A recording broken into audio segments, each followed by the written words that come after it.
Since beginning থেকে 6-7 থেকে। তো আমি পুরোপুরি সম্পৃক্ত ছিলাম না, ওখানে সকল মিটিংয়ে আসতে পারতাম না, যেহেতু আমাকে বড় ভাই হুকুম করছে, আমাদের মাননীয় সভাপতি আমাদের এমপি বরদুল্লাহ ভুলু মহোদয়, তো সেটা আমার উপেক্ষা করার মতো আমার সেই ধরনের কোনো রকমের সাহস ছিল না। আমি বিনীত অনুরোধ করেছিলাম যে না, আমি তো মডার্ন ক্লাবের সাথে সেই 2006 থেকে আজকে 22 বছর থেকে আসি, আমি থাকবো আপনাদের সাথে। যাই হোক, যে কথা বলছি, উনি আমাকে হুকুম করছে, এই জন্য আমি এটা নিয়েছি। বাট আমার লোকমান ভাই সহ বলেছে, আমাদের যারা আমাদের সহকর্মী মানে আমাদের কলিগরা, ওনারা অত্যন্ত কঠোর পরিশ্রম করে। আরও একজনের কথা উল্লেখ করছেন, আমি তখন বিদেশ ছিলাম, বুল্লু ভাই লোকমান ভাই ফোন করছে, আমি ইউরোপ ছিলাম।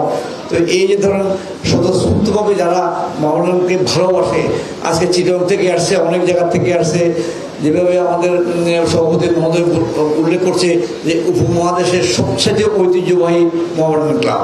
এই মোহামেডানটা এখন 3 ভাগ হইয়া মানে পাকিস্তান, ভারত এবং বাংলাদেশে আছে।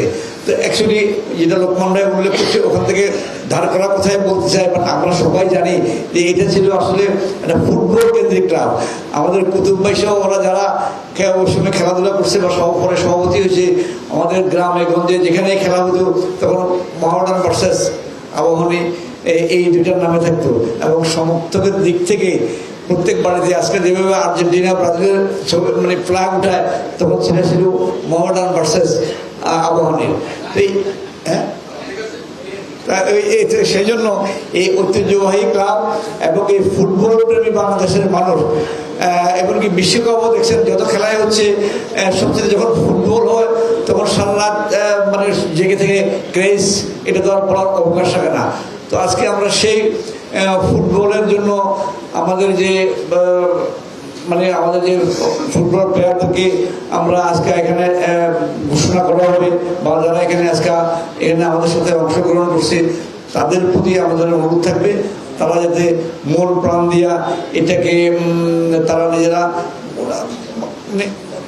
রোপণটা বলছি, এটা ভাগ্য আল্লাহর হাতে, কে জিতবে কে হারবে মানে চ্যাম্পিয়ন, এটা ভাগ্য আল্লাহর হাতে। বাট আমরা এবং আমাদের সমর্থক বিন্দু এবং আমাদের ফুটবল প্লেয়ার যারা আছে, তারা যাতে মন প্রাণ দিয়ে এটাকে আমরা চেষ্টা করি আমাদের সেরাটা দেখার জন্য। তো এটার জন্য দেশবাসী সহ সবাই অপেক্ষা করছে।